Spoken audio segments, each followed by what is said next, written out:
웨스트민스터 신앙고백 39번째 시간입니다. 챕터 22의 1항에서 7항까지 우리 맹세에 대한 건데요. 진실한 맹세 서원이라는 제목으로 같이 말씀을 나누겠습니다. 신명기 6장 13절 우리 같이 한 목소리로 봉독하고 나누도록 하겠습니다. 내 하나님 여호와를 경외하며 그를 섬기며 그의 이름으로 맹세할 것이니라. 우리는 지난 챕터를 통해서 예배에 대해서 자세하게 생각을 해봤습니다. 중요한 것은 성령 안에서 중보자 그리스도 안에서 예배하는 것이라고 했고요. 성경에 게시된 예배 요소들로 예배하는 것이라고 했죠. 그게 중요한 것이라고 했습니다. 그리고 지난주에 나눴던 내용에 대해서 좀 간단히 나눠보면 사람이 안식일을 위해 있는 게 아니고 안식일이 사람을 위해 있는 것이기 때문에 그게 너무나도 중요한 것이기 때문에 우리는 안식일에 정말로 하나님이 우리를 위해 마련하신 그 안식을 누려야 마땅하다라는 것이로 그게 너무나도 중요하다라고 했죠. 근데 그 안식을 누린다라는 것은 구약과는 차원이 달라진 것이라고 말씀을 드렸습니다. 이제는 무언가를 하고 안 하고를 통해서 하늘의 안식을 땅에다가 그려내는 그런 입장이 아니고 정말 안식일의 주인 되시는 예수 그리스도 안에서 그 하늘의 참 안식을 우리가 실제로 누리는 것이라고 했죠. 그죠? 즉 설령 월요일부터 토요일까지 내 삶의 일과들로 정말 정신없이 살았다 할지라도 이 주님의 날 주일만큼은 정말 우리의 모든 마음과 시간과 그 정신을 말씀을 정말 알아가고 말씀을 묵상하고 삼위일체 하나님을 찬양하고 예배하는 데 우리는 사용해야 한다라고 했습니다. 이렇게 정말로 예수 그리스도를 최대한 풍성히 누리는 것, 그것이 목적이기 때문에 신앙 고백은 주일에는 주중에 하던 일과 개인적인 여가를 멈추고 여기에다 집중하라라고 말씀을 하고 있는 겁니다. 구약처럼 뭘 하면 되고 하면 안 된다라고 하는 것으로 그걸로써 우리를 심판하려고 하는 그런 심판받을 문제로서 얘기를 하는 것이 아니라 최대한 이 복된 주일을 누리게 하기 위해서 모든 것을 집중하라라는 의미라고 했죠. 그죠? 따라서 우리는 주일을 소중히 여기고 주일날 드리는 예배를 온전히 드리기 위해서 정말 최선을 다해야 되고 이를 통해 안식일이 사람을 위해 있다라는 것의 의미를 정말 마음으로부터 우리가 정말 확신해가며 하나님께 더욱 영광 돌려야 마땅한 것이라고 했습니다. 자, 이게 우리 주일의 우리 예배의 이제 핵심이라고 했죠. 근데 이제 우리가 이미 살펴본 21장 5항 거기를 보시면 마지막에 이런 말이 있었습니다. 21장 5항 보시면 이외에도 종교적 맹세, 서원, 엄숙한 금식, 특별한 경우에 드리는 감사가 있다. 이것들은 여러 차례 그리고 절기를 따라 거룩하고 종교적인 방식으로 사용되어야 한다. 자, 우리가 예배할 때 성경에 나온 예배의 요소로 하나님께 드려야만 한다라고 했는데 이미 살펴본 그 기본적인 요소들, 항상 있어야 하는 그 요소들 말고 특별한 요소로서 종교적 맹세, 서원이 나와 있습니다. 그렇죠? 자, 이것이 오늘 살펴본 이 22장에서 다루는 내용인 것이죠. 오늘은 우리에게 사실 매우 생소한 주제죠. 생소한 주제인 이 맹세와 서원에 대해서 이 신앙 고백을 따라가면서 하나하나 좀 살펴보도록 하겠습니다. 자, 1항부터 좀 보시면 합법적인 맹세는 종교적 예배의 한 부분이다. 이렇게 말을 하면서 시작을 하고 있어요. 일단 이 첫 번째 항목은 이 맹세가 예배의 한 부분에 포함될 수 있다는 것을 분명히 말을 하면서 시작을 하고 있습니다. 그런데 우리가 일반적으로 생각을 할 때 무슨 예배 시간에 맹세를 하지? 라고 생각을 할 수가 있는 거죠. 그래서 어떤 신학자들은 이 맹세라는 것이 하나님 앞에서 하는 신앙 고백, 기도들까지도 다 포함하는 거다라고 말을 합니다. 근데 이미 조금 전에 살펴본 대로 그 앞선 21장의 5항에서 이 맹세가 일반적인 그 예배의 요소가 아니고 특별한 요소 가운데 하나다라고 했죠. 그죠? 자, 이어서 살펴볼 서원과 금식과 특별한 감사가 함께 이 일반적이지 않은 특별한 상황에 가능한 예배의 요소라고 따로 구별해가지고 얘기를 했습니다. 따라서 이런 특별한 요소인 맹세를 우리가 늘 하는 신앙 고백과 기도 등등으로 확장해서 생각하는 것은 좀 잘못된 것 같고요. 정말 특별한 순서로서의 맹세가 있는데 그게 무엇인지를 우리가 좀 생각을 해봐야 되는 거죠. 자, 그러면 그런 특별한 예배의 요소로서의 맹세 뭐가 있을까요? 여러 가지 뭐 특별한 사항들이 있을 수 있겠죠. 시대에 따라서, 상황에 따라서. 근데 우리에게 익숙하고 우리가 경험해 본 것들을 좀 생각을 해보면, 직분자가 세워질 때 하는 맹세가 있겠죠. 그죠? 교회 또한 멤버가 될 때 하는 맹세가 있을 겁니다. 그죠? 그게 우리가 경험해 본 그런 맹세들이죠. 이를 우리가 예배 중에 하는 것은 정당하다라고 이제 신앙고백은 얘기를 하고 있는 겁니다. 예배 후에 어떤 특별 순서가 아니고 예배의 특별한 요소로서 이것이 포함될 수 있다는 것이죠. 자, 그리고 이에 이어지는 내용은 그런 맹세를 할 때 그것이 어떤 의미가 있는지에 대해서 설명을 하고 있습니다.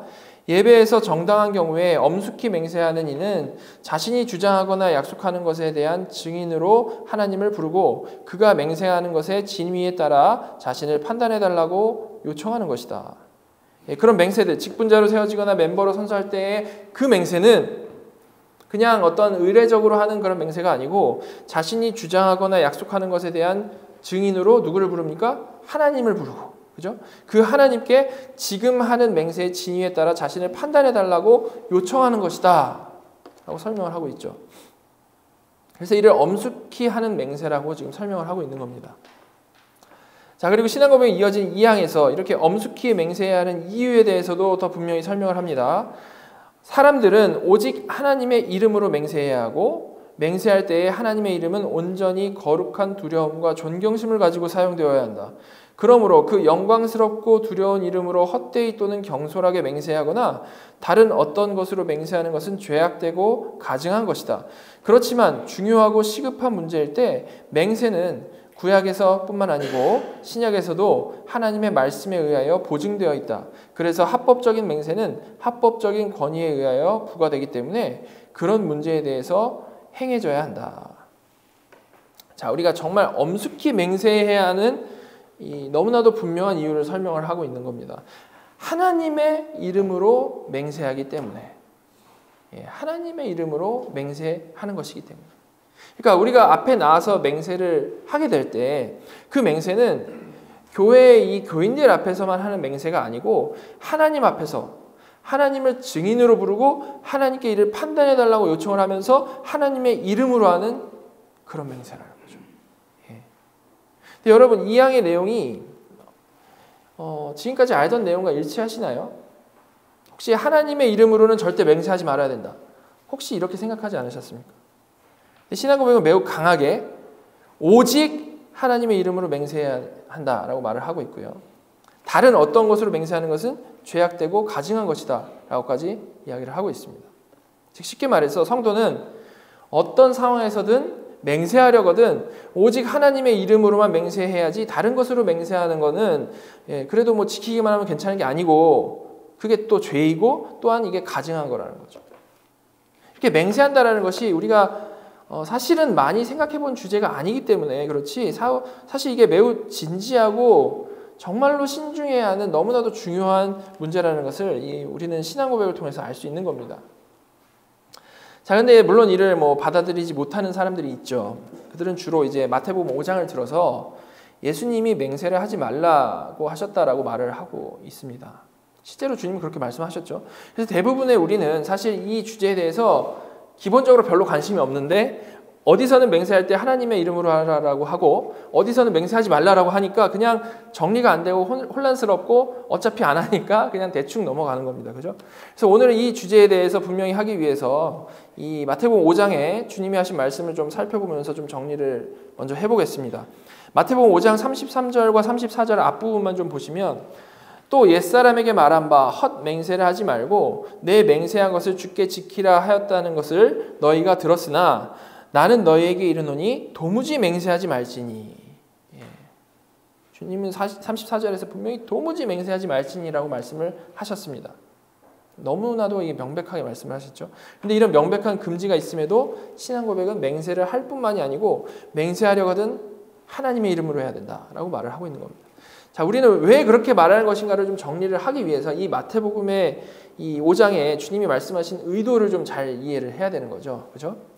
자, 이를 이해하기 위해서 일단 33절 제대로 좀 이해를 해야 되는데요. 33절에서는 옛사람에게 말한 바라고 말을 하면서 시작을 하고 있습니다. 옛사람에게 말한 바.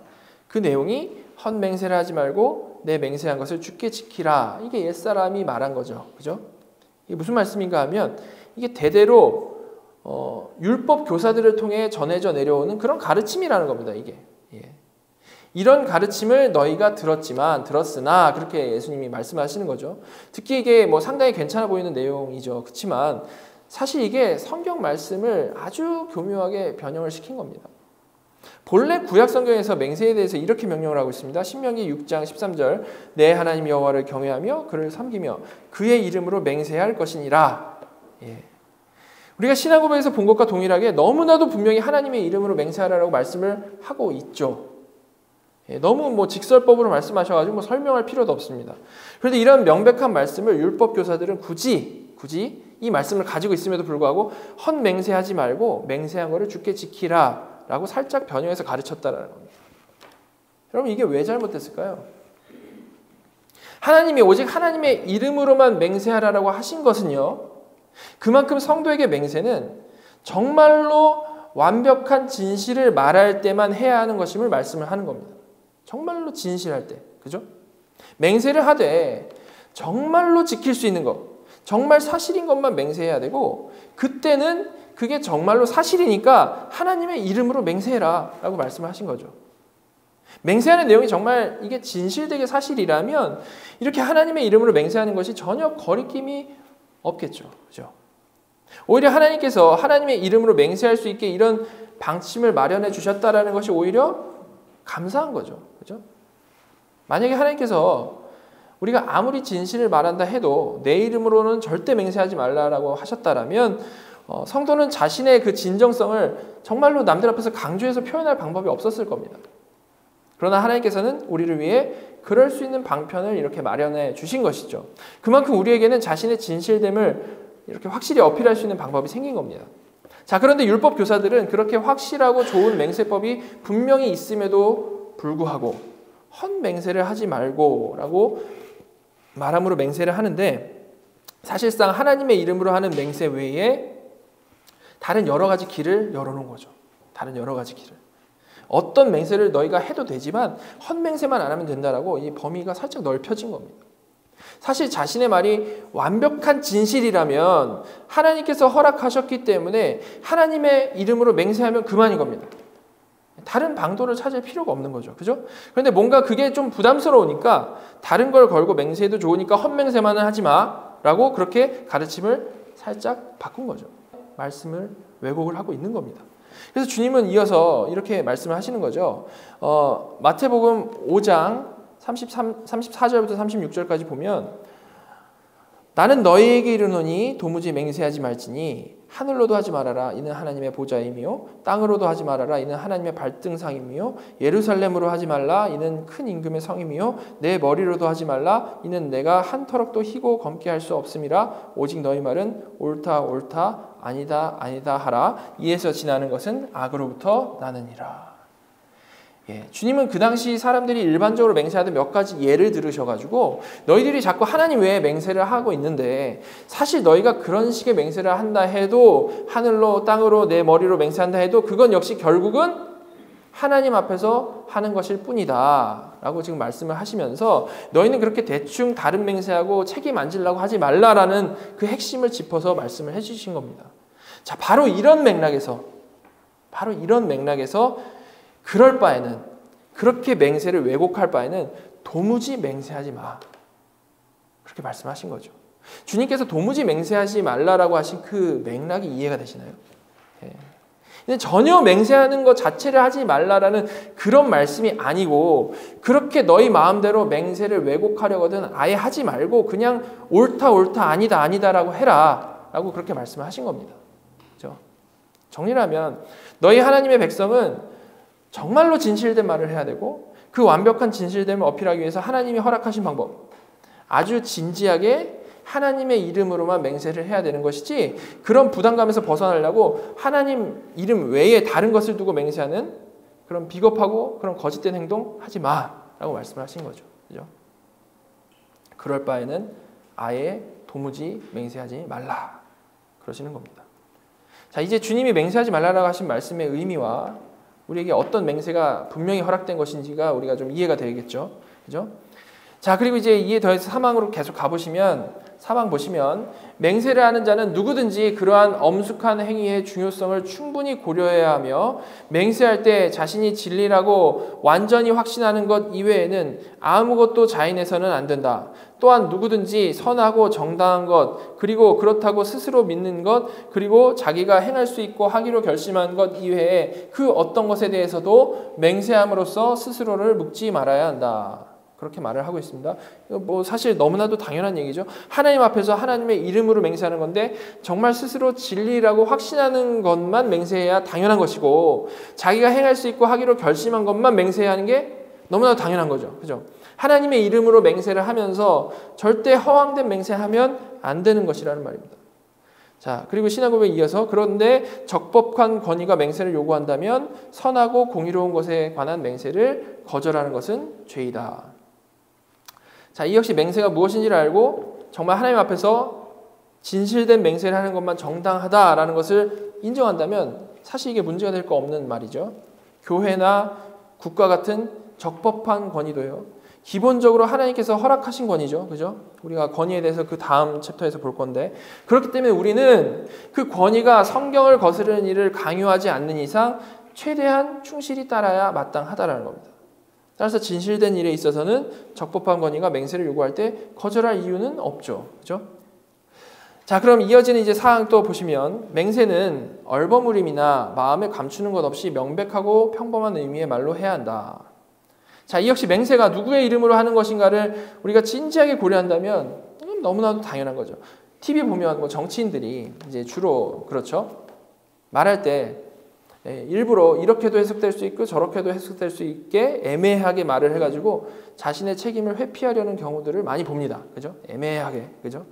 근데 사실 이건 뭐 정치인들만의 이야기가 아니죠. 우리가 사실 상당히 알게 모르게 많은 거짓말들 사이에서 둘러싸여서 살아가고 있습니다. 일단 뭐 거짓말이라고 하면 아주 악한 거짓말만을 우리가 생각하기 쉽지만 사실 그런 경우는 그렇게 흔치 않고 그보다 더 우리가 진지하게 생각해야 될 부분은 일상생활에서도 볼 수 있는 아주 애매한 거짓말들입니다. 완전히 없는 말을 지어내기보다는 나에게 유리한 것은 작은 것도 크게 과장해서 말하고 나에게 불리한 것은 큰 것도 작게 축소해가지고 말하는 그런 거짓말이죠. 또한 책임을 회피하기 위해서 슬쩍 거짓말을 하기도 합니다. 그러면서도 이 정도는 괜찮다. 이 정도는 뭐 그냥 삶의 지혜다라고까지 생각을 해서 그냥 전혀 죄책감 없이 그냥 그게 삶의 일부가 되고 그 사람의 스타일이 되어버리는 경우가 있죠. 그러나 신앙 고백을 맹세할 때 그렇게 애매하게 오해할 수 있는 여지를 두게 하지 말고 아주 명백하고 누구나 알아들을 수 있는 평범한 의미의 말로 맹세해야 한다라고 분명히 얘기를 하고 있는 겁니다. 하나님은 우리 마음을 어떻게 보십니까? 우리 마음에 정말 그 근원, 그 뿌리까지 보시는 하나님이시죠. 그런데 우리가 그런 하나님 앞에서 그런 식으로 자신만의 계산을 한다는 것이 얼마나 잘못된 것인지 우리 생각을 해봐야 되는 겁니다. 우리는 언제나 우리가 하나님 앞에서 살아가고 또한 하나님 앞에서 말하고 있다는 것을 잊지 말아야 하는 것이죠. 자, 그리고 이어진 내용 계속 보시면 맹세는 죄를 지으면서까지 지킬 의무는 없다. 하지만 죄가 아닌 것을 맹세하였다면 비록 자신에게 해로울지라도 이행할 책임이 있고 이단자나 불신자에게 맹세했을지라도 어겨서는 안 된다. 하나님의 이름으로 맹세하는 거니까 맹세했더라도 혹시 그 맹세가 죄를 짓는 것과 관련이 있다면 그렇게 하나님을 대적하는 죄를 지으면서까지 지킬 의무는 우리에게 없다라는 겁니다. 반대로 그것이 죄와 관련이 있다면 하나님의 이름으로 맹세했으니까 자기가 손해보더라도 그것은 끝까지 지켜야 되고 그 지켜야 하는 대상은 신자든 불신자든 그것이 심지어 이단자라도 상관없이 무조건 지켜야 한다는 거죠. 자, 이렇게 지금까지 맹세에 대한 전반적인 내용을 빨리 살펴봤는데요. 다시 이 처음 생각했던 그 주제로 돌아가서 우리의 예배 안에서의 맹세, 예배 안에서의 맹세를 좀 더 생각을 해봤으면 좋겠습니다. 말씀드린 대로 우리의 예배 가운데 맹세는 뭐 직분자가 될 때의 맹세, 교회 멤버가 되는 것에 대한 맹세가 있죠. 맹세 자체가 하나님의 이름으로만 해야 되는 것인데 이 맹세는 예배 가운데 특별한 요소로 포함이 될 만큼 그 중에서도 가장 중요한 맹세인 겁니다. 근데 여러분,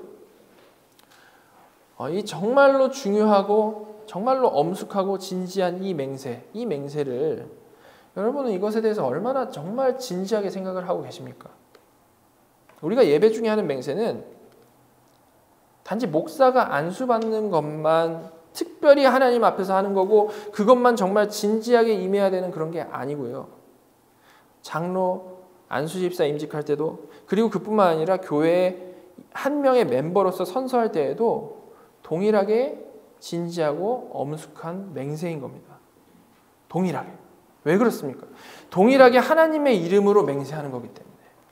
동일하게 하나님의 이름으로 맹세하는 것이기 때문에 하나님이 증인으로 쓰시고 그 맹세에 합당하지 않게 행동하는 것에 대해서 하나님께 판단해달라고 요청하는 것이기 때문이죠. 따라서 직분자의 맹세는 아주 진지한 일이고 멤버가 되는 것의 맹세는 그렇지 않다라고 생각하고 행동하는 것은 이게 정말 잘못된 생각이라는 거죠. 왜냐하면 분명히 하나님 앞에서 하나님의 이름으로 맹세한 것임을 알면서도 이를 무시하고 그걸 가볍게 여긴 것이기 때문에 그렇습니다. 자, 우리 교회는 PCA 교단이죠. 지침에 따라서 교회 멤버가 될 때 이런 맹세를 하는데요. 우리 멤버십 할 때마다 들었지만 다시 한번 제가 좀 읽어드리면 이 5가지 맹세를 합니다. 첫 번째는 귀하들은 여러분 자신들이 하나님 앞에서 하나님의 절대 주권적인 긍휼이 아니면 소망이 없이 하나님의 노여움을 받아 마땅한 죄인임을 인정합니까? 귀하들은 주 예수 그리스도를 하나님의 아들이요 죄인들의 구주라고 믿으며 그리스도께서 복음에 제시된 것처럼 구원을 위해 그리스도를 영접하고 그분만을 의지합니까? 다 이해하신 것들입니다. 잘 들으시기 바랍니다.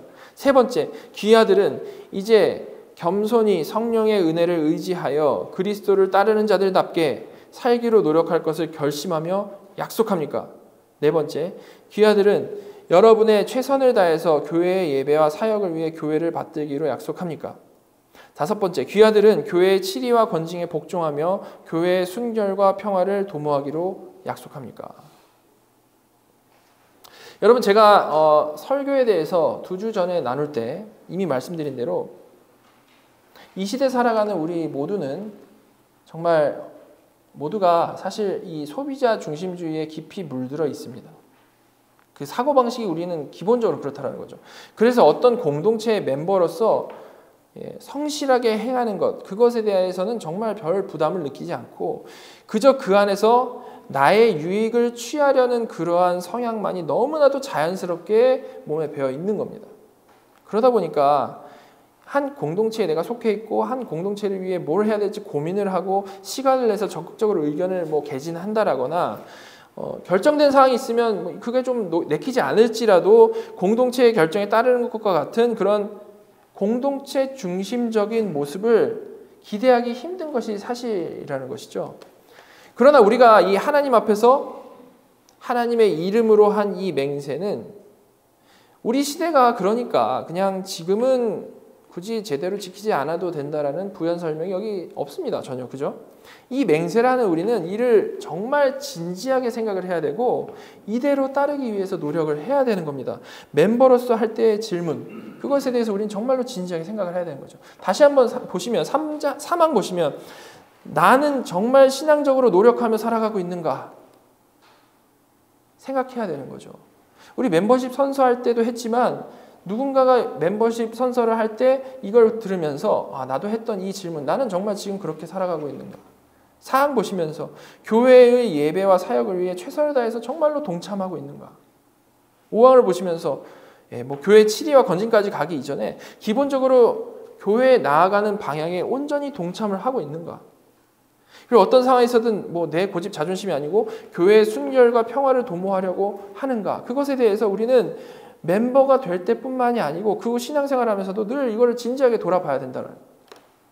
왜냐하면 이는 분명히 우리가 하나님 앞에서 그리고 모든 교회 앞에서 하나님의 이름으로 맹세한 것이고 그런 마음으로 정말 속해서 다 같이 한 마음으로 이뤄가는 것이 이 공동체, 이 교회이기 때문에 그렇습니다. 교회. 우리가 이 맹세의 무게를 정말로 가볍게 생각을 하지는 않고 그 내용에 대해서 우리가 정말 성실함을 보이게 될 때에 우리는 정말 더욱 단단하고 건강한 공동체로 자라날 수 있게 되는 것이죠. 우리 모두가 이 예배에서 하는 이 맹세의 의미를 좀 분명히 알고 마음에 새김으로 이를 좀 늘 진지하게 생각하면서 살아갈 수 있으면 좋겠습니다. 우리가 하나님 앞에서 한 맹세, 하나님의 이름으로 한 맹세이기 때문에. 자, 그러면 이어서 서원에 대해서 좀 보겠습니다. 더 생각 안 해본 주제죠. 서원. 그죠? 5항 가보겠습니다. 서원은 약속이 딸린 맹세와 같은 성격을 지니므로 맹세할 때와 똑같이 신성하게 주의하여 서원해야 하고 똑같이 신실하게 이행해야 한다. 여러분, 이 서원, 이거에 대해서 잘 아십니까? 이 기본적으로는 맹세와 같은 건데요. 신앙 고백의 표현대로 약속이 딸린 맹세, 좀 더 쉽게 말하면 조건이 달린 맹세인 겁니다. 조건이 달린 맹세. 주로 어떤 막 급한 상황에 처하게 되었을 때 하나님께 이 간구 들어주시면 제가 분명히 무언가를 하겠습니다 라고 하는 것이 서원이라는 거죠. 성경에 나온 가장 유명한 예 뭐 있습니까? 한나의 서원이죠. 그죠? 한나가 서원 기도를 드렸는데 한나가 하나님께 아들을 주시면 그 아이를 하나님께 봉헌하겠다라고 서원을 했고 그게 바로 사무엘이죠. 그죠? 자, 이처럼 우리에게 사실 좀 익숙하지 않은 서원입니다. 그렇지만 성경에 분명히 나와 있는 기도의 한 방편임은 틀림이 없습니다. 그죠? 근데 이 서원은 단순한 맹세보다 우리가 정말 더 주의해서 해야 할 기도라는 것입니다. 자, 이어지는 신앙고백 설명 보시면 6항 보시면 서원은 하나님만을 제외하고는 어떤 피조물에 대해서도 행해져서는 안 된다. 맹세와도 같이 하나님께 하나님의 이름으로만 맹세하고 서원해야 한다는 겁니다. 뭐 사실 단순한 맹세보다 더 이게 분명히 하나님께만 해야 되는 것인데 왜냐하면 하나님이 아닌 다른 누구에게 뭐 조건을 걸거나 하는 것은 뭐 생각조차 할 수 없는 거기 때문에 그렇죠. 그죠? 우리가 서원을 하려거든 그 서원을 듣고 행하실 수 있는 전능하시고 인격을 가지신 하나님께만 할 수 있는 것이 너무나도 당연한 것입니다. 자, 그리고 그것이 받아들여지려면 계속해서 나오죠. 그리고 그것이 받아들여지려면 자발적으로 믿음과 양심적인 의무감에서 받은 은혜에 감사하는 방식으로 혹은 우리가 원하는 것을 얻기 위해서 행해져야 한다. 한마디로 말하면 진심으로 하나님과의 살아있는 관계 안에서 우리는 이 서원을 해야 된다는 거예요. 서원은 정말 자녀된 자가 하나님께 자신의 진지함을 표현하는 하나의 기도 방식으로서 하는 것이지 뭐 아무런 무게감 없이 그냥 가벼운 마음으로 하는 그런 거 절대 아니라는 거죠. 그렇죠? 자, 계속 보시면 그렇게 함으로써 우리는 필수적인 의무들에 우리 자신을 보다 엄격하게 구속시킨다. 또는 서원을 행하는데 적절하게 임하지 다른 것들에 대해서도 그렇게 한다. 그렇게 함으로써 라고 시작을 합니다. 즉 서원을 행할 때 정말 하나님과 살아있는 관계 안에서 자발적으로 믿음으로 은혜에 감사해서 함으로써 자신이 조건으로 내건 필수적인 의무들을 꼭 지키도록 스스로를 엄격하게 구속시켜야 한다. 그렇죠?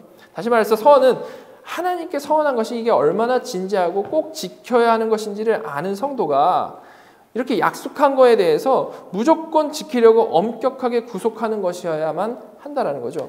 그리고 그 약속을 지키는데 임하지 않은 다른 모든 것들에 대해서도 정말 온 마음과 시간과 노력을 다해서 최선을 다해야 한다라고 말을 하고 있습니다. 이 역시도 하나님께 하나님의 이름으로 하는 서원임을 이해를 한다면 이 너무나도 그냥 당연한 설명이죠. 그죠? 기본적인 생각만 잘 이해를 하면 계속해서 그냥 다 당연한 이야기들을 설명을 해 나가고 있죠. 자, 그리고 이제 마지막으로 서원하면 안 되는 것들이 무엇인지에 대해서 7항에서 설명을 하는데요. 이렇게 말합니다. 아무도 하나님의 말씀에서 금지된 것이나 하나님의 말씀에서 명해진 의무를 방해하는 것이나 또는 그 자신의 능력 밖에 있는 것 그리고 그 서원을 이행하는 데 있어서 하나님께로부터 아무런 능력의 약속을 받지 못하는 것에 대해서 서원해서는 안 된다. 정말 할 수 있는 것만 약속해야 되고 당연히 죄와 관련된 거 약속하면 안 된다라는 설명 그거를 하고 있는 겁니다. 그죠? 하나님 앞에서 정말 진실되게 약속하는 것이니까 이렇게 하는 거 너무 당연하겠죠. 그리고 이어서 그 당시 특히 미신에 정말 찌들어 있던 카톨릭의 잘못된 서약 문화에 대해서 절대 너희는 그런 거 하면 안 된다라고 설명을 하면서 이 챕터를 마치고 있는데 그 부분이 바로 이 마지막 부분입니다. 보시면 이런 점에서 이게 카톨릭을 타겟한 거거든요. 영구적인 독신, 청빈, 그리고 규칙적인 복종을 서원하는 카톨릭의 수도원 서약은 더 높은 완전의 수준이 결코 아니다.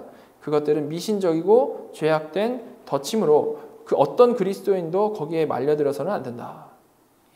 분명히 얘기를 하고 있습니다. 자, 우리에게 익숙하지 않은 서원에 대해서 빠르게 한번 살펴봤습니다. 그러나 익숙하지 않더라도 이는 분명히 하나님이 인정하신 기도의 방식 중에 하나가 맞는데요. 우리는 이렇게 서원할 일은 뭐 별로 없겠지만 기본적으로 이것이 무엇인지 정확히 알고 실수하지 않는 게 너무나도 중요하겠죠. 그런 상황이 됐을 때. 뭣도 모르고 함부로 서원하면 안 되는 겁니다. 제가 예전에 청년 때 어느 수련회에서 한 강사 목사님이 청년들을 막 감정적으로 몰아가는 설교를 하다가 선교사 콜링을 했는데 선교사로 서원하라고 막 이렇게 종용했던 그런 것들이 생각이 나는데요. 물론 이게 정말 잘못된 거죠. 그죠? 서원은 절대로 어떤 준비 안 된 사람을 부추겨가지고 경솔하게 하게 할 그런 어떤 게 아니고 거듭난 성도로서 하나님과 살아있는 관계 안에 있는 자가 아주 진지한 마음 가운데 하는 것이 서원이라는 겁니다. 성경도 절대 서원을 그렇게 하면 안 된다는 것을 분명히 짚어서 얘기를 해주고 있죠. 전도서 보시면 5장에 이렇게 나와 있습니다. 4절부터 6절 보시면 내가 하나님께 서원하였거든 갚기를 더디게 하지 말라. 하나님은 우매한 자들을 기뻐하지 아니하시나니 서원하는 것을 갚으라. 서원하고 갚지 아니하는 것보다 서원하지 아니하는 것이 더 나으니 내 입으로 내 육체가 범죄하게 하지 말라. 사자 앞에서 내가 서원한 것이 실수라고 말하지 말라. 어찌 하나님께서 내 목소리로 말미암아 진노하사 내 손으로 한 것을 멸하시게 하랴. 이렇게 서원은 분명히 우리가 할 수 있는 기도의 방식 중에 하나임에 틀림없습니다. 좀 익숙하지 않다고 해서 우리에게 잘 생각해 본 적이 없다고 해서 이건 아니야라고 그냥 배척할 수 없다는 겁니다. 분명히 성경에 나와 있죠. 살아있는 인격이신 하나님 앞에서 하는 이것은 정말 매우 진지한 약속이기 때문에 우리가 분명히 기억해야 될 것은 함부로 할 어떠한 것은 아니라는 거죠. 이것이. 그렇죠? 그런 식으로 경솔한 마음이거나 지키지 못할 것에 대해서는 말씀대로 아예 서원을 생각하지 않는 것이 낫다라는 겁니다. 자, 이렇게 맹세와 서원에 대해서 간단히 살펴봤습니다. 확인한 대로 이 둘의 기본적인 핵심을 같아요. 그것은 성도가 가장 진실된 마음으로 하나님 앞에서 하나님의 이름으로 한다라는 것이었습니다. 분명 둘 다 특별한 목적이 있기 때문에 하는 것인데요. 중요한 것은 맹세와 서원을 하는 그 사람의 마음의 태도인 것이죠. 하나님 앞에서 하나님의 이름으로 한다라는 것을 우리가 인지를 하고 진지하고 아주 진실되게 해야만 하는 것인데 그렇지 않을 것이면 아예 안 하는 게 맞고 반대로 그런 진실함을 갖췄다면 충분히 담대하게 할 수 있는 것이 맹세와 서원이라는 것입니다. 따라서 이 맹세와 서원에 대해서 생각할 때 우리는 좀 더 근원적으로 우리 자신의 진실함에 대해서 거짓을 대하는 자세에 대해서 고민을 하지 않을 수가 없습니다. 성경은 너무나도 분명히 하나님이 진리이시고 사탄은 거짓말쟁이고 거짓의 아비라고 말을 하고 있습니다. 따라서 성도는 단지 맹세와 서원 이것 때문만이 아니고 언제나 진실되게 살아가는 것이 매우 중요한 것이죠. 우리가 사는 시대에는 이 교회 안에도 거짓이 너무나도 횡행하고 있고요. 거짓을 해놓고도 어떻게 말하는 게 또 있습니까? 대의를 생각하자. 은혜로 넘어갑시다. 뭐 이런 식의 태도가 너무나도 만연해 있죠. 그죠?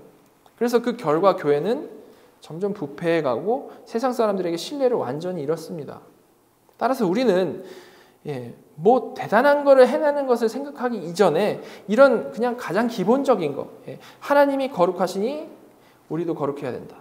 하나님이 거짓말 경멸하시니 우리도 손해 보더라도 진실돼야 한다라는 사실, 이거를 늘 기억을 해야 되는 겁니다. 정말로요. 여러분 흔히 쓰이는 말 중에 선의의 거짓말이라는 표현이 있습니다. 선의의 거짓말. 의도가 선하다면 거짓말해도 된다라는 건데 물론 되게 그럴듯하지만 사실 성경은 절대 선의의 거짓말을 선하다라고 인정하지 않습니다. 하나님께서는 10계명의 9계명에서 뭐라고 말씀하셨습니까? 분명히 내 이웃에 대하여 거짓 증거하지 말지니라. 그렇게 말씀하셨고 이미 살펴본 대로 주님은 오직 너희 말은 옳다 옳다 아니다 아니다 하라. 이에서 지나는 것은 악으로부터 나느니라라고 말씀하셨습니다. 이만큼 성도가 진실을 말하고 진리를 말하는 것은 너무나도 근본적이고 중요한 사실이라는 것이죠. 근데 우리가 이렇게 거짓을 버려야 한다라는 이 사실, 사실 너무나 누구나 다 아는 거죠. 누구나 다 아는 겁니다. 근데 이 사실을 우리가 정말 안다라고만 해서 우리의 거짓말과 거짓된 행동이 버려지지를 않습니다. 그게 너무나도 문제고 그게 중요한 거죠. 그리고 물론 굳게 마음 먹는다고 해가지고 이게 또 고쳐질 것도 아닙니다. 우리가 이를 고쳐나가기 위해서는 우리가 이 거짓말을 하게 되는 그 근본적인 동기부터 좀 잘 살펴봐야 됩니다. 이거 고쳐야 되거든요. 고치기 위해서는 우리가 정말 잘 생각해야 된다는 거죠. 자, 리처드 백스터의 말을 좀 봤으면 좋겠습니다. 청교도 리처드 백스터가 자신의 책에서 여러 가지를 썼는데 그 부분의 한 부분을 제가 좀 요약해서 가져오면 이렇습니다. 만약 당신이 거짓말쟁이가 되지 않으려 한다면 당신의 교만과 사람의 생각을 지나치게 의식하는 것을 내려놓으라. 교만은 사람들로 하여금 명성을 지나치게 바라고 다른 사람들의 힘든 의견을 참지 못하게 한다. 교만한 사람들은 자신들의 모든 정직한 노력으로 자신들이 바라는 명성을 얻을 수 없음을 알고 거짓말의 미혹에 쉽게 빠진다. 부끄러움은 그들에게 참을 수 없는 고통이다. 그래서 그들은 자신들의 벌거벗음을 감추려고 거짓말을 친구로 삼는다. 부요하지 않은 교만한 사람은 있어 보이려고 거짓말로 자신의 재산을 부풀린다. 좋은 출신 배경과 부모가 없으면서 교만한 사람은 거짓말로 자신이 신사인 척 꾸민다. 집에서 인정을 받지 못하면서 교만한 사람은 거짓말로 자신을 잘 모르는 사람들에게 존경을 받으려 한다. 배움이나 학이나 자신을 자랑할 만한 것이 부족하면서 교만한 사람은 자신의 부족을 채우려고 거짓말을 한다. 정욕에 빠진 여인은 자신을 아름답게 보이려고 화장을 통해 자신의 결점을 가린다. 특별히 부끄러운 죄를 저지르고 교만한 사람은 부끄러움을 가리려고 더욱 거짓말을 한다. 그러나 당신 자신의 교만이 치료된다면 거짓말에 대한 당신의 시험은 아무것도 아닌 것이 될 것이다. 당신은 명성이나 명예에 관심을 보이지 않게 되어 이것들을 얻으려고 하나님을 불쾌하게 하거나 당신 영혼보다 이것들을 더 선호하거나 불법적인 수단으로 이것들을 얻으려 하지 않을 것이다. 교만을 버리고 부끄러움을 피하라. 여러분, 우리가 왜 거짓말한다는 겁니까? 간단히 말해서 무언가 내가 욕구하는 게 있는데 그것이 진실된 방식으로는 얻어낼 수 없으니까 거짓말을 한다는 거죠. 그죠? 백스터가 다양하게 설명을 했지만 그것이 무엇이 됐든 사실 자신이 가진 본래적 능력으로는 얻어낼 수가 없으니까 그 욕망을 채우려고 거짓말을 한다는 겁니다. 여러분, 이렇게 거짓말, 거짓된 행동은 바로 자신의 욕망의 노예가 되어가지고 나타나는 현상인데요. 우리가 이런 모습을 과연 어떻게 끊을 수 있겠습니까? 몸에 완전히 배어서 나 자신이 되어버린 그런 태도거든요. 이거 어떻게 끊을 수 있을까요? 당연히 이것은 우리가 뭐 다짐한다고 될 게 아니고요. 노력하고 막 수련한다고 해가지고 될 게 아닙니다. 오직 이 거짓을 끊을 수 있는 방법은요.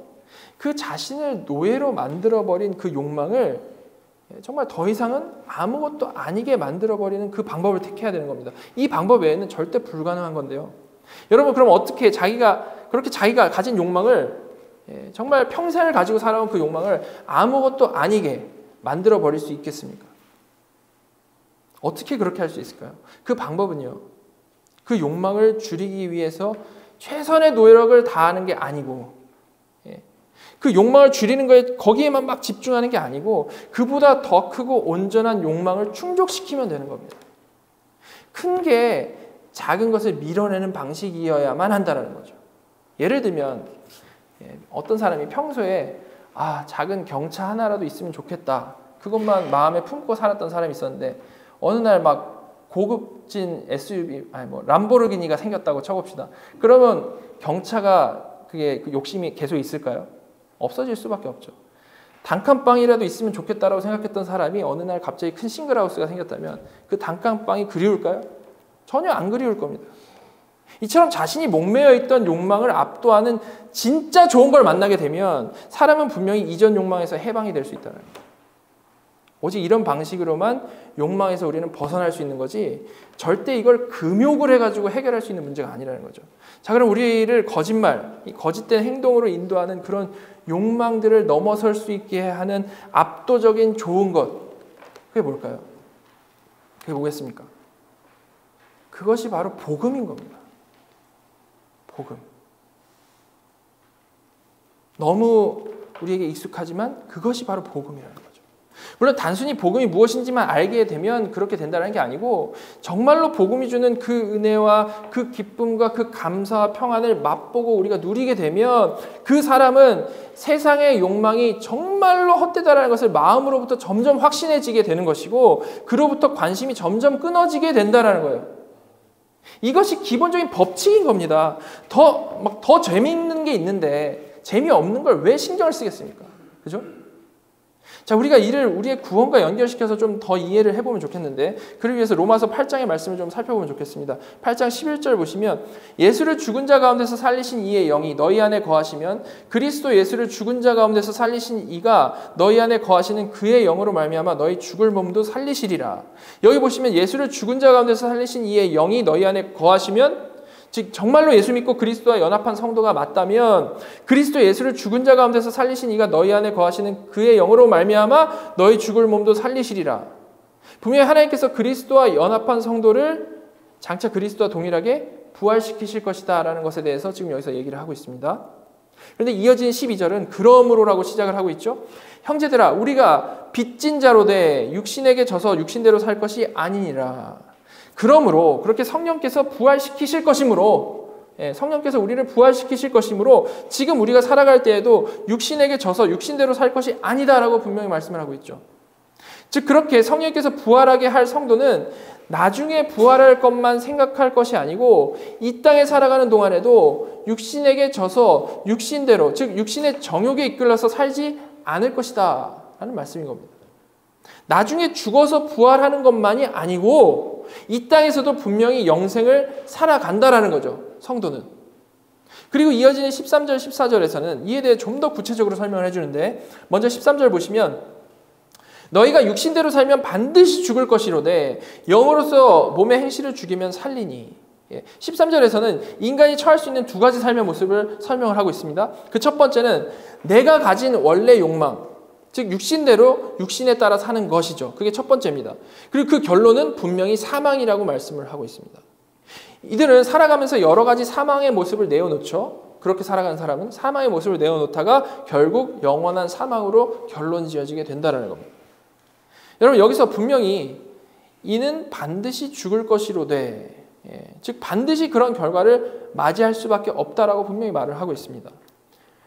그런데 수많은 사람들이 이제 이런 명백한 말씀을 보면서도 우리는 오직 믿음으로 의롭게 되는 것이니 육신을 따라 살아도 절대 지옥 갈 일이 없다라는 식의 사고를 하죠. 여러분도 혹시 그런 식으로 사고를 하지 않으셨습니까? 물론 이신칭이 논리만 가지고 설명을 하면 이게 맞습니다. 분명히 맞습니다. 오직 믿음으로 의롭다함을 받으면 절대 다시는 정죄함이 없는 것이 진리죠. 그죠? 맞는데, 그러나 제가 지금 구원론을 설명하면서 누차 계속해서 말씀을 드린 대로 구원은 그렇게 어떤 기계적인 것이 아니라, 어떤 공식 외우는 게 아니라 그 이신칭의의 믿음을 주시는 성령님께서 한 인간을 처음부터 끝까지 구원해내는 것이기 때문에, 그게 우리의 구원이기 때문에 단순히 그런 논리만으로 구원에 대한 설명을 딱 끝내버릴 수가 없다는 겁니다. 여러분, 이 로마서 말씀이 전개되는 순서를 좀 다시 한번 좀 보시기 바랍니다. 11절, 분명히 성령님이 너희 안에 거하시면 그리스도를 살리신 그 성령님께서 너희를 부활하게 하실 것이다 라고 먼저 성도의 부활성을 확실하게 말씀하셨습니다. 성도가 부활할 것을. 그죠? 거듭난 성도는 성령님 때문에 분명히 부활할 거다. 완벽한 성령님에 대한 신뢰죠. 그죠?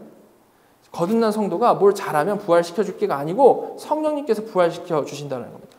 그리고 나서 12절에 그러므로 그렇게 성령님께서 장차 부활하게 하실 것이므로 그 성령이 내주하는 성도는 자기가 대단해서가 아니고 성령님이 계시기 때문에 육신대로 살 것이 아니다라고 말씀을 하고 있는 겁니다. 자, 이렇게 로마서는 먼저 오직 믿음으로 의롭다함을 받은 성도의 삶 전체 과정에 대해서 분명한 설명을 한 것입니다. 자, 그리고 이어서 좀 더 자세히 설명하는 내용이 13절인 것인데, 육신대로 살면 반드시 죽고 영으로 몸의 행실을 죽이면 산다라고 이어서 말씀을 하고 있는 거죠. 즉 분명히 사람은 정확히 둘로 나뉘어지는데요. 한쪽은 그냥 원래 자신이 가진 그 육신의 정욕대로 살아가는 쪽이고, 한쪽은요. 다른 한쪽은 몸의 행실을 죽이는 쪽인데, 너희 역량껏, 너희 재량껏 몸의 행실을 잘 죽여내면 내가 살려줄게라고 하신 말씀이 전혀 아니고 분명히 나와 있죠. 영으로서 몸의 행실을 죽이면 산다. 즉 종합을 하면 그리스도를 부활하게 하신 그 성령님이 정말로 너희 안에 거하시면 그 성령님께서는 장차 부활하게 하실 뿐만이 아니고 당연히 살아계신 하나님이시므로 우리 안에서 살아서 일하실 것인데, 거룩하신 성령님이시죠. 그 성령님은, 그렇죠? 거룩하신 성령님이시니까 당연히 우리 몸의 행실을 죽이실 것이고, 그러므로 그렇게 몸의 행실이 죽어가는 결과를 삶 가운데 나타내고 있는 그런 사람은 살 것이고, 영적으로 살아있는 사람이고, 지금 살아있는 사람인 것이고, 반대로 그런 거룩하신 성령님의 궤적이 삶 가운데 전혀 나타나지 않는 사람은, 육신대로 사는 자들은 반드시 죽는다라고 말씀을 하는 거죠. 즉 이 말씀은 너희가 제대로 해내느냐 못하느냐에 따라 삶과 죽음이 갈린다는 말씀을 하시는 게 아니고, 성령님이 그 안에 계시고 안 계시고에 따라서 어떤 다른 결과가 나타날 수밖에 없냐라는 것을, 그것에 대해서 말씀을 하시는 겁니다. 성령님이 계시느냐 안 계시느냐. 물론 살아가면서 성도가 완벽히 거룩해질 수 없죠. 그건 너무나도 우리가 다 아는 사실입니다. 하지만 성령님이 일하시는데 그 성령님의 흔적이 그 사람 안에서 나타나지를 않는다라면 그건 말이 안 된다는 거예요. 그거는 가짜다라는 거예요. 그죠? 자, 이렇게 설명을 하고 마지막 14절은 이런 해석이 맞으면 더 분명히 얘기를 하고 있습니다. 무릇 하나님의 영으로 인도함을 받는 사람은 곧 하나님의 아들이라. 그렇죠? 분명히 하나님의 영으로 인도함 받은 사람, 성령님께서 몸의 행실을 죽이시는 것이 나타나는 사람이 곧 하나님의 아들이다라고 말씀을 하고 있는 겁니다. 절대 오직 믿음으로 의롭다함 받는 것이니까 전혀 안 변해도, 전혀 성화 안 돼도 우리는 무조건 천국이야, 이런 식의 논리 전개가 성경에 없다라는 거죠. 그죠? 물론 어떤 사람이 믿고 변화될 시간이 없이 바로 죽는다면, 그 믿음이 진짜였다면 설령 하나도 안 변했을지라도 무조건 천국 가는 거는 맞을 겁니다. 이신칭의가 진리니까요. 그죠? 그러나 믿은 후에 살아갈 인생이 있는데 전혀 아무런 변화도 없이 육신대로 살아간다, 육신의 정욕을 쫓아서 살아간다, 이거는 불가능하다라는 거예요. 왜냐하면 우리가 대단한 존재여서가 아니고 살아계신 성령님은 정말로 살아서 우리 안에 증거를 남기시기 때문에. 어떤 사람이 나는 믿음으로 의롭다함을 받았고 그래서 무조건 하나님 나라 간다라고 생각을 하는데, 만약에 그 삶 가운데에, 그 마음 가운데 크던 작던 성령님이 남기신 증거가 전혀 없다면, 마음이 안 변했다면, 새 마음이 아니라면 그것을 보고 우리는 그 사람이 착각하고 있다, 거짓 믿음을 가지고 있다라고 말을 하는 것입니다. 로마서는 그런 사람은 반드시 죽을 것이다 라고 말을 하고 있죠. 자, 이렇게 믿음으로 그리스도와 연합한 성도는 거룩해 하시는 성령님께서 분명히 주도적으로 우리의 몸의 행실을 죽이시는데요. 다시 오늘의 이제 주제로 돌아가서 말하고 싶은 것은, 그 성령님께서 우리의 몸의 행실을 죽이시는 방식이 억지로 강요하거나 협박하거나 강제로 우리를 로봇처럼 움직여서 하시는 게 전혀 아니고, 우리가 너무나도 잘 아는 빌립보서 2장 말씀이죠. 소원을 두고 행하게 하시는 방법으로 우리를 그렇게 인도하신다는 겁니다. 그리고 그 소원을 두고 행하게 하시는 방법을 좀 더 우리가 자세히 생각을 해보면, 그것이 바로 성령님께서 우리에게 복음이 얼마나 영광스러운지를 알게 하셔서 그 은혜, 그 기쁨, 그 평강을 맛보고 누리게 하셔서 육신의 정욕을 밀어내는 방법, 육신의 정욕이 더 이상 무의미하게 만들어버리는 그 방법을 사용한다는 것이죠. 그죠? 그래서 바로 이렇게 복음 안에서 달라진 마음으로 구별된 삶을 살아가는 성도는요, 마음이 달라지고 몸의 행실이 죽어가는 만큼 더 이상 나를 사람들 앞에서 과장하기 위해서, 나를 드러내고 존재감 나타내기 위해서 거짓말을 하지 않게 되어지고, 예수님의 말씀대로 옳으면 옳다, 아니면 아니다라고 분명히 말할 수 있는 자가 점점 되어져 간다는 겁니다. 그리고 그러는 중에 자신의 진실됨을 분명히 드러내기 위해서 하나님의 이름으로 맹세하는 것도 자연스럽고, 힘들 때는 서원하며 하나님의 도우심을 구하는 것도 자연스러운 거죠. 그런 진실됨 안에서. 그죠? 이렇게 우리는 정말 거룩하신 성령님 안에서 정말 복음에 사로잡히고 복음으로 압도되어야 육신의 정욕과 수많은 유혹들을 넘어설 수 있는 능력을 갖게 되는 것입니다. 절대 기독교는 금욕주의가 아닙니다. 그죠? 금욕이 아니고 복음으로 압도되어야 된다. 여러분, 이를 정말 분명히 이해하시고, 이제는 어떤 신앙생활을 하면서도 애매한 상태로 하루 이틀, 몇 년, 10년 지나가는 그런 애매한 상태로 신앙생활을 하는 그 태도를 좀 버리시고요.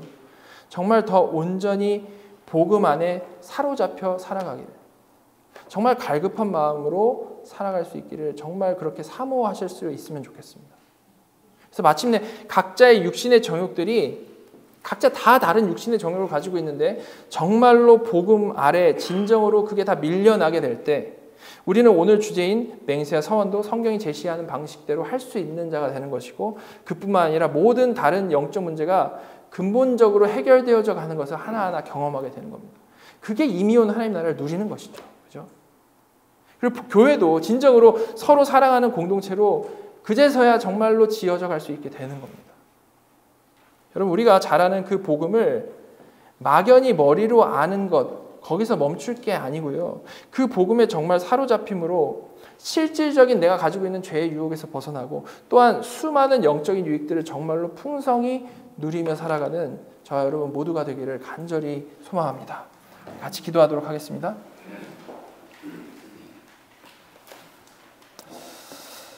하나님, 오늘 저희가 맹세와 서원에 대해서 생각해 봤는데, 먼저 우리가 예배 중에 맹세하는 것, 직분자로 교회의 멤버로 맹세하는 것이 하나님의 이름으로 맹세하는 정말 엄숙하고 또한 진지한 일이라는 것을 생각하게 하여 주셔서 감사드립니다.